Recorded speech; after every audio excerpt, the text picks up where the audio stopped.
Konsekvenserne af global opvarmning. Den mest synlige konsekvens af global opvarmning er, at isen smelter. Isen smelter i takt med, at det bliver varmere. Nogle steder bliver den meget tyndere, og andre steder forsvinder den helt. Isen skrumper med hele 1% om året, og der går ikke lang tid, før vi næsten har mistet den. Inden for det næste århundrede kan temperaturen være steget med helt op til 6 grader, som betyder, at der vil ske store katastrofer. Som for eksempel skovbranden. Når temperaturen stiger, kan skove og landbrugsland udtørre og bryde i brand og skabe kæmpestore og ukontrollerede brande. Hvis man ikke får ilden under kontrol, kan vigtige skovområder nedbrænde og tusinder af hjem ødelægges.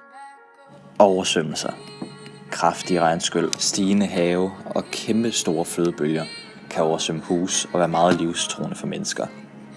Oversvømmelser kan medføre store skader, enten ved store mængder vand strømmer igennem landet og river alting med sig, eller ved at vandet bliver liggende og forårsager vandskader. Hedebølger. Længerevarende perioder med høje temperaturer kan være meget livstruende for spædbørn, ældre og syge.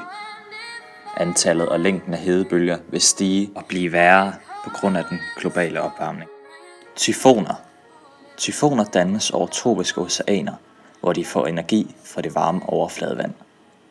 Når havene bliver varmere, forventer man, at disse monsterstorme vil blive endnu kraftigere. Bare hvis man kigger i år 2005, var der en stor rekord. Der kom 14 mindre og 7 store tyfoner, som var det dobbelte af sidste rekord, der havde været før. 3 af de store tyfoner nåede endda kategori 5, som er den aller værste.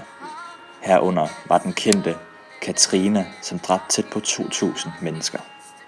Sygdom. En gennemsnitlig temperaturstigning i verden vil betyde en stigning i infektionssygdomme. Oversvømmelser kan sprede sygdomme som f.eks. tyfus, som nemlig spredes i vand. Desuden vil antallet af sygdomsbærende insekter nok stige.